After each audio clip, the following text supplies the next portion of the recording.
I'm working on matrix number 14, and that means this is the 14th mandala that I've done. They're all the same size, 24 by 24, but they're all different. Everyone is unique. They start out with the same pattern, and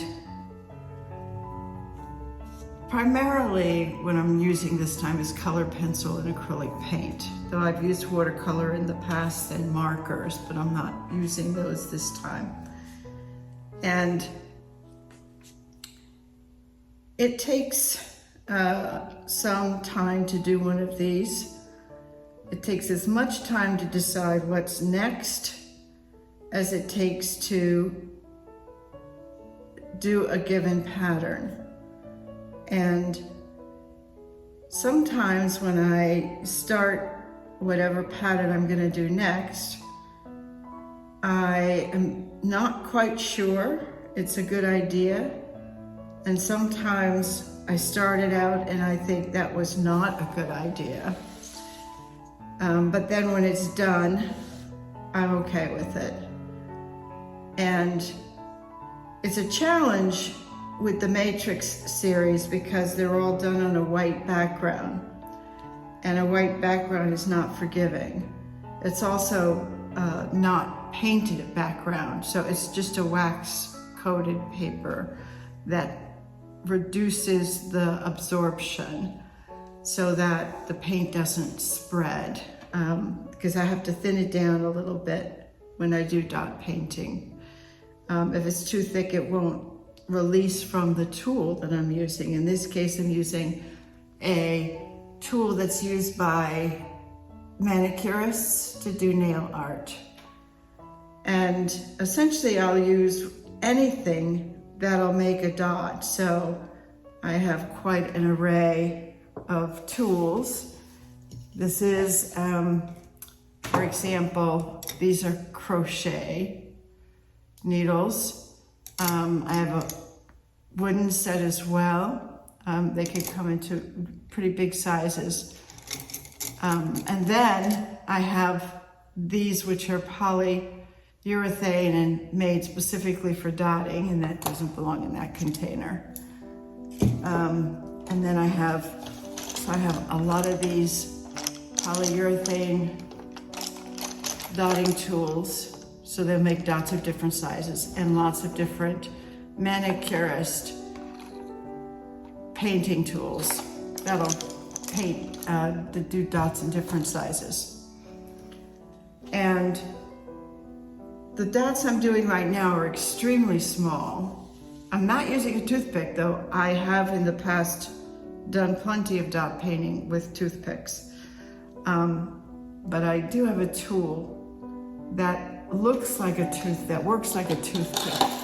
It's actually a wood carving tool, I believe, but it's like a long metal toothpick, so that helps as well. But I'm not using a toothpick type tool at the moment, but I am making lots of very small dots in the current pattern. And, you know, they're not dramatic, so they don't jump out at you necessarily, but in the overall scheme of things, very small dots add depth and texture to the artwork. So one of the things that's also common in my approach is that I won't start from the middle and work out necessarily. So I've done the middle for the most part. There is maybe a little bit more that I might do to the middle. And then I've got a couple of what I call lanes, swim lanes, that I'm working on. But I also am currently working on the very outside edge of the mandala. And if I work on the outside edge of the mandala, it does mean that I've made a decision to take a little break and let the paint dry. Otherwise, I'll get it in my clothes, I'll smear it. So as I was saying before, working on a white background that's not painted is not forgiving. So if I make a mistake, I'm pretty challenged. I've made a couple of mistakes in here already, and I've had to go back and undo them somehow. And usually what that means is that I have to try and lift as much of the paint as possible and then very, very lightly paint the area with a white paint. It has to be thin enough so it doesn't leave any texture. It needs to be flat, smooth surface like the paper itself. So that presents a challenge. And then if it's in the middle where all of the line drawings are, then I also have to recreate the line drawing in that section by hand. So this line drawing is not done by hand originally. It's done on a hospital plotter and then replicated. So the original one was done on a hospital plotter, and then I had a local printer make me some versions of it. So because of the size of it, this is the original size of what you would think of like a spirograph image when we were kids and we played with spirographs. And the image, this is the same size as the original image. And so when I took the image down to Southbury Printing, they had to scan it in sections because they can't scan anything quite this large, but they are wonderful at scanning large pieces of mine. And then they stitch the scans together and they come up with a single digital image and digitally stitch them together, right?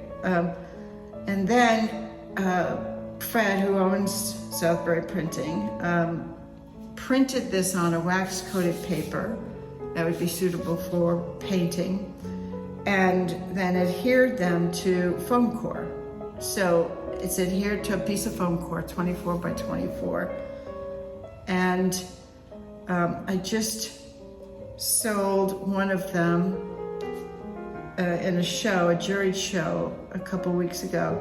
It took an honorable mention, which was quite exciting because there were 3 top prizes and 2 honorable mentions, and everything is what I would call fine art, and this is not fine art. This is more like decor, home decor. It's crafty, rather. It's not fine art. But the judges were quite taken with it, and I'm quite flattered by that. And it took one of 2 honorable mentions in the juried show. And then it also sold, which was very exciting. And then I have 2 shows coming up in July. One will be here at the gallery. I'll be doing, after having the gallery for a year and a half, I'll be doing one of my own shows for a month, for the month of July. And then I also am going to be in a show at Sarah Cook Hall in Heritage Village with other artists from Brush and Pencil, which is a group of artists that live in the village. And we do a show in Sarah Cook Hall 3 times a year. And then the big 3-day weekend show in May in Sarah Cook Hall.